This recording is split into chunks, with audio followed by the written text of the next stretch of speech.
Hello everyone, good evening. My name is Dharmendra Ginawa and welcome back to my YouTube channel. And हम पढ़ेंगे आज how to learn English and English सीखने के लिए हमें क्या क्या पढ़ना पड़ेगा वो मैं आपको आज की क्लास में बताऊंगा। उससे पहले कि आई होप कि आप सब अच्छे होंगे। एंड किसी भी भाषा को सीखने के लिए हमें उसकी वर्णमाला की ज़रूरत होती है। जैसे हिंदी में हमें क ख ग या अ आ ई या मराठी भाषा को आप सीखोगे तो उसकी वर्णमाला की ज़रूरत होगी। तो उसी प्रकार अगर देखा जाए तो हमें इंग्लिश सीखने के लिए क्या ज़रूरत होगी? अल्फ़ाबेट, ठीक ना। अल्फ़ाबेट की ज़रूरत होगी। तो हमारे जो वर्णमाला होते हैं वर्णमाला को हम इंग्लिश में अल्फ़ाबेट कहते हैं, ठीक ना। तो अल्फ़ाबेट हमारे कितने होते हैं? 26 होते हैं और हिंदी में कितने होते हैं? 52, ठीक ना। तो हम जो ये अल्फ़ाबेट है, अल्फ़ाबेट को कितने तरीके से यूज करेंगे वो मैं आज अपनी क्लास में बताऊंगा आपको, ठीक है ना। तो अल्फ़ाबेट को हम दो तरीके से यूज करते हैं, किसमें? राइट एंड ओरल, ठीक ना। राइट मतलब लिखना, ठीक ना। राइट मतलब लिखना, लिखना। ओरल मतलब बोलना, ठीक ना। तो हम दो तरीके से यूज करते हैं, लिखना और बोलना, है ना। अल्फ़ाबेट को हम दो तरीके से यूज कर सकते हैं, लिखना एंड बोलना। नेक्स्ट है लिखने को हम दो तरीके से लिखते हैं, कैपिटल एंड स्मॉल, ठीक ना। कैपिटल में जैसे कि ABC से Z, ठीक है ना। स्मॉल में अगर देखा जाए तो ABC से Z तक, ठीक है ना। नेक्स्ट है वोवल्स।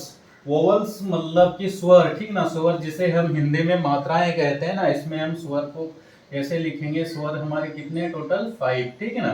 कितने? 5। ये हमारे टोटल अल्फाबेट कितना? 26 है, लेकिन यहाँ पर हम उसको दो भागों में बांट देते हैं, ठीक ना। डिवाइड ऑफ 2 पार्ट्स, ठीक है ना। तो यहाँ पर हम स्वर को लिखेंगे AEIOU, ठीक है ना। ये नोट कर लेना कि हम जो स्वर है वोवल्स है उसको हम 5 इसके लेटर्स हैं, कौन से? AEIOU, ठीक है ना। ये क्या करेगा? स्वर मात्राओं का काम करेगा, ठीक है ना। व्यंजन हमारा क्या है? इनको छोड़कर, इन 5 को छोड़कर जितने भी हमारे सब स्वर व्यंजन है, ठीक है ना, जिसको कॉन्सोनेंट कहते हैं इंग्लिश में, ठीक है ना।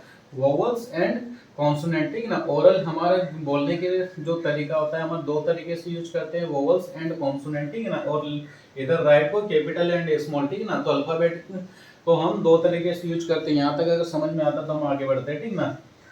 तो हमारा क्या हो गया? ये होते हैं 21, ठीक है ना। बट हम 21 ना मान के इसको 20 ही मानते हैं। इसलिए मानते हैं कि प्लस जो वाई होता है, ये वाई होता है सेमी वोवल, ठीक है ना। क्या करता है ये? सेमी वोवल्स का काम करता है, ठीक है ना। किसका काम करता है? Semi vowels.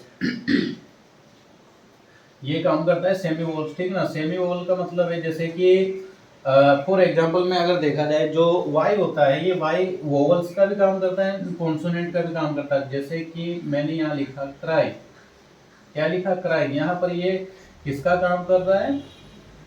वोवल का काम कर रहा है। लेकिन अगर मैं यहीं पर अगर येलो लिख दूं, ठीक है ना, येलो, ठीक है। क्या लिखा मैंने? येलो। तो यहाँ पर ये क्या काम करेगा? एक कॉन्सोनेंट का काम करेगा। किसका काम करेगा? कॉन्सोनेंट्स का काम करेगा, ठीक है ना। मतलब एक व्यंजन का काम कर रहा है और क्राई में ये एक स्वर का काम कर रहा है। तो इसलिए हम इसको सेमी वोवल भी मान सकते हैं, ठीक है ना। मान सकते हैं नहीं, मानना ही पड़ेगा क्योंकि ये दोनों ही काम करता है, ठीक है ना, वोवल एंड कॉन्सोनेंट का। तो हम पढ़ते हैं आगे, ठीक है ना।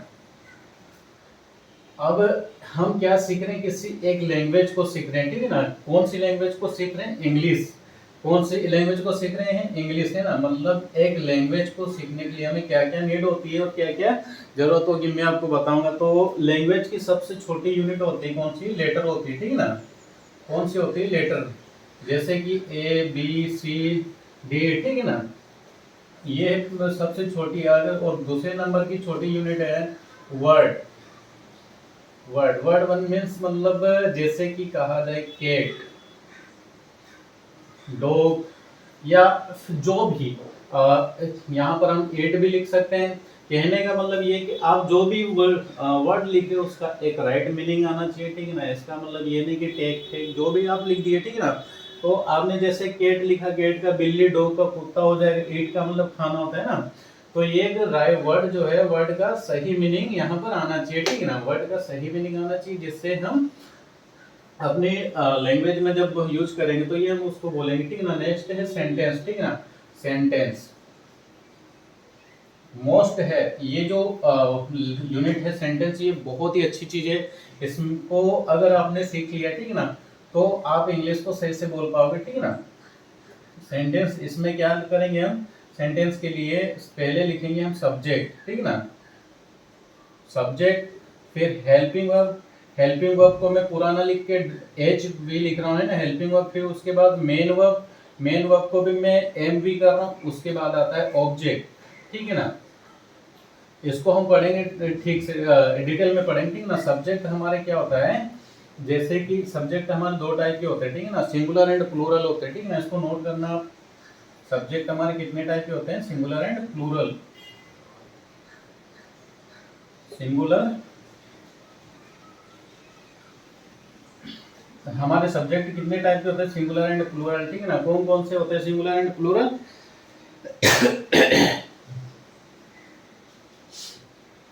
सब्जेक्ट का हिंदी मीनिंग होता है कर्ता,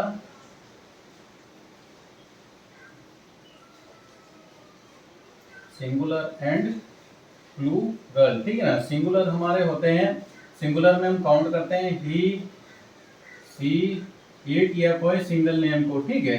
और प्लूरल में हम करते हैं आई, यू, वी, दे, ठीक है, या फिर किसी ग्रुप के नाम को, ठीक है ना। ही का मतलब वह होता है, इसका मतलब वह होता है, इसका भी मतलब वह होता है, नाम तो नाम ही होगा, ठीक है ना। वह मतलब ये पुरुष के लिए, ये स्त्री के लिए, एंड ये किसी जानवर या नॉन लिविंग, ठीक है ना, animal and non living things के लिए यूज किया जाता है, ठीक है। आई, मैं, यू, आप या तुम, वी, हम, किसी ग्रुप के लिए दे मतलब वे, ठीक है ना। ये हमारे सब्जेक्ट है, हम ये स्ट्रक्चर के अकॉर्डिंग यही हम यूज करेंगे, ठीक है ना। हेल्पिंग वर्ब होता है, हेल्पिंग वर्ब क्या करता है, हेल्पिंग वर्ब जो मेन वर्ब, ये जो एक सब्जेक्ट है, ये कहाँ पर काम कर रहा है, जो भी काम कर रहा है उसका समय क्या होगा, ठीक है ना। जैसे फॉर एग्जाम्पल कहा जाए कि मैं जा रहा हूँ, ठीक है ना, मैं जा रहा हूँ, ठीक है ना। अब मैं जा रहा हूँ, लेकिन इसको बताने के लिए मुझे क्या लिखना पड़ेगा, आई एम गोइंग, ठीक है ना, मैं जा रहा हूँ, ठीक है ना, आई एम गोइंग। तो यहाँ पर सब्जेक्ट तो मैंने लिख दिया यहाँ पर आई, लेकिन अब ये जा रहा है, ये किस समय में जा रहा है वो बताने के लिए मैंने एम यहाँ पर लिखा। ये जो हमारा हेल्पिंग वर्ब है, ये जब हम टेंस पढ़ेंगे तो इसको मैं डिटेल में बताऊंगा। एंड मेन वर्ब का मतलब होता है, जैसे कि हमारी चार प्रकार के वर्ड होते हैं इसके, जैसे गो, वेंट, गोन एंड गोइंग, ठीक है ना। तो ये फर्स्ट फॉर्म, ये सेकंड, ये थर्ड, ये फोर्थ, ठीक है ना।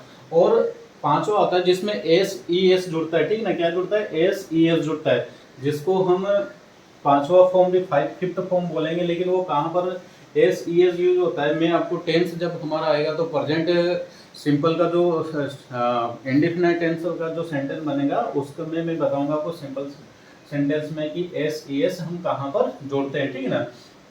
तो मोस्ट हमारे लैंग्वेज की छोटी यूनिट क्या है, एक बार और देख लेते हैं। A B C D, letter का मतलब ए बी सी डी, ठीक ना। वर्ड मतलब कैट डॉग, जिसका सही मीनिंग निकलना चाहिए। सेंटेंस, हमें सेंटेंस बनाने के लिए हमें चार चीजों की जरूरत होगी, subject, helping verb, main verb, object, ठीक ना। सब्जेक्ट हमारे सिंगुलर प्लूरल है, he, she, it, and plural I, we, you, they, ठीक ना। नेक्स्ट है हमारा हेल्पिंग वर्ब। हेल्पिंग वर्ब जैसे कि do, does, he, she, do, does, I, am, do, does, is, am, are, was, were, will be या will, ये जो भी हमारी जो है ये हेल्पिंग वर्ब, ठीक है ना। मेन वर्ब तो आपको पता है कि हम क्या काम कर रहे हैं क्या नहीं, जैसे खाना पीना सोना देखना, जो भी है हम जो भी करते हैं वो होती है हमारी मेन वर्ब। और ऑब्जेक्ट क्या है, ऑब्जेक्ट की जगह हम नाउन एंड प्रोनाउन दोनों यूज कर सकते हैं, ठीक है ना। नाउन एंड प्रोनाउन दोनों यूज कर सकते हैं, ठीक है ना, नाउन एंड प्रोनाउन, ठीक है ना। हम ऑब्जेक्ट की जगह दो चीजें यूज करेंगे, नाउन एंड प्रोनाउन, ठीक है ना। तो नाउन जैसे कि हम जैसे सुन सकते हैं, देख सकते हैं, महसूस कर सकते हैं, उसको नाउन बोलते हैं, ठीक ना। और उसकी जगह पर जो हम यूज करते हैं उसको हम प्रोनाउन पे कहते हैं। जैसे कि मैं एक लड़का हूँ, है ना, बॉय, लेकिन अगर मैं मेरी जगह अगर करूँगा तो मैं क्या बोलूँगा, आई, ठीक है ना। अगर मैं आई यूज करता हूँ तो ये भी एक प्रोनाउन है, ठीक है ना। ये जो हमने यूज किया है एक सब्जेक्टिव प्रोनाउन यूज किया है, यहाँ पर क्या किया, सब्जेक्टिव प्रोनाउन यूज किया। और ये ऑब्जेक्ट का मतलब होता है कि ये जो सब्जेक्ट है हेल्पिंग वर्ब की मदद से जो काम कर रहा है वो किस जगह पर कर रहा है वो मुझे बताना पड़ेगा, ठीक ना। जैसे मैं मार्केट जा रहा हूँ, ठीक है ना, मैं मार्केट जा रहा हूँ, I am going to market, ठीक है ना, ये मार्केट। तो ये मेरा सब्जेक्ट हो गया, ये मेरी हेल्पिंग वर्ब होगी, ये मेन वर्ब एंड ये ऑब्जेक्ट हो गया। मतलब मैं कहाँ जा रहा हूँ, कहाँ जा रहा हूँ, मैं इसके लिए काम कर रहा हूँ, ठीक है ना। और किस समय काम कर रहा हूँ वो मेरी हेल्पिंग वर्ब बता रही, मतलब मैं प्रेजेंट कंटिन्यूअस टेंस में काम कर रहा हूँ, ठीक है ना। तो ये था एक आज हमारी क्लास का मोटा मोटी इंफॉर्मेशन। एंड आने वाली क्लास में मैं आपको बहुत अच्छे से इंपरेटिव सेंटेंस पढ़ाऊंगा, जिसका मोटिव यही होगा कि आप छोटे छोटे सेंटेंस को कैसे अपने डेली लाइफ में यूज करेंगे, ठीक है। तो आज के लिए इतना काफ़ी, फिर कल मिलते हैं। उससे पहले मेरे चैनल को लाइक करें, सब्सक्राइब करें एंड शेयर करें। Thank you. जय हिंद, जय भारत।